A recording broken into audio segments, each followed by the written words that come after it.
আমি একজন সনাতনী একজন সংখ্যালঘু হিসেবে যদি আমি রিক্সায় যাই, আমাকে যদি বলে এই তুই হিন্দু কিনা হিন্দু কিনা, এইভাবে যদি আমাকে যদি মানে ট্রিট করে, তখন কি আমার খুব দুঃখ লাগে। এই দেশে আমার জন্ম, এই দেশে নিঃশ্বাসে আমি বেঁচে আছি, এই দেশেই আমার পড়াশোনা, এই দেশকেই আমি ভালোবাসি, কিন্তু যখন আমাকে হিন্দু বলে আমার গায়ে হাত তোলা হয়, আমাকে হয়রানি করা হয়, তখন কিন্তু আমার খুবই খারাপ লাগে যে আসলে কি আমি এই দেশে জন্ম নিয়ে কি ভুল করেছি।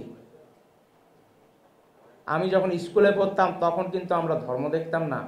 আমরা ঈদের সময় যেমন আমি আমার অন্য ধর্ম মুসলিম বন্ধুর বাড়িতে যেতাম, সেই যে তার বাসায় গিয়ে আমরা যে ঈদের সেমাই খাইতাম, এবং আমার পূজায় তারা আসতো, তারা আমাদের যে পূজার আনন্দটা ভাগাভাগি করতো আমাদের সাথে। আজকে সেই জিনিসটা কোথায়? আমরা সেই জিনিসটার দাবি জানি না। এই যে সাম্প্রদায়িক সম্প্রীতি, এই সাম্প্রদায়িক সম্প্রীতি আস্তে আস্তে কি এই দেশ থেকে চলে যাচ্ছে। সরকার পক্ষকে এই সম্প্রীতি ফিরিয়ে আনার জন্য কোনো কাজই করবে না।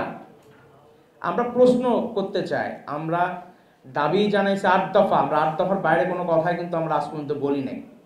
আমরা এখনো বলছি, আমরা কিন্তু সরকার পক্ষ এবং ছাত্র আন্দোলনে যে ভাইয়েরা আছেন, বোনেরা আছেন, তাদের সাথে আমরা কিন্তু আলোচনার মাধ্যমে আমরা সমাধান চেয়েছি। এই দেশে আন্দোলনের নাম করে রাস্তায় নামতে হবে, জনগণের হয়রানি করতে হবে, এবং আন্দোলনের নাম করে গাড়ি পোড়াইতে হবে, গাড়ি ভাঙচুর করতে হবে, আন্দোলনের নাম করে আমাকে প্রশাসনিক কর্মকর্তাদের উপর হামলা চালাইতে হবে, এই দেশটা তো আমরা চাই নাই।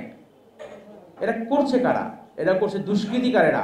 এদের কোনো ধর্ম হয় না, এদের কোনো বর্ণ হয় না, এদের কোনো জাত হয় না, এরা একটাই এদের পরিচয়, এরা দুষ্কৃতিকারী, এরা দাঙ্গাকারী, এরা উগ্রবাদী।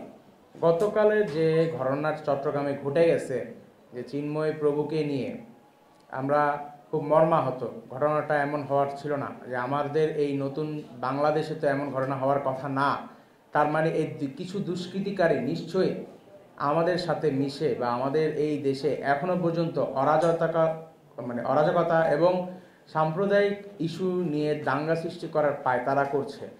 তো আমরা সবসময় এটা নিয়ে ষষ্ঠ ছিলাম, আমরা এটা নিয়ে সবসময় কথা বলেছি এবং এখনও বলে যাচ্ছি, ভবিষ্যতেও বলবো।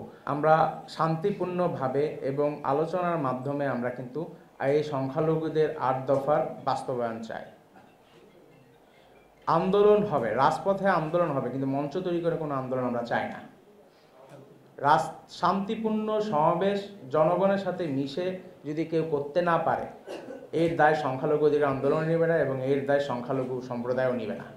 আমরা আবারও বলছি, গতকালের যে ঘটনাটা, এটা সম্পূর্ণ দায় হচ্ছে কিছু দুষ্কৃতিকারীর উপরেই পড়ে, সমগ্র সনাতনীর উপরেই পড়ে না।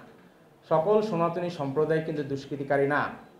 আমরা দেখছি কিছু দুষ্কৃতিকারী, তারা সোশ্যাল মিডিয়া থেকে শুরু করে বিভিন্নভাবে হয়রানি করতেছে আমাদের, এবং আমাদেরকে বলা হচ্ছে যে আমরা এই দেশের নাগরিক না।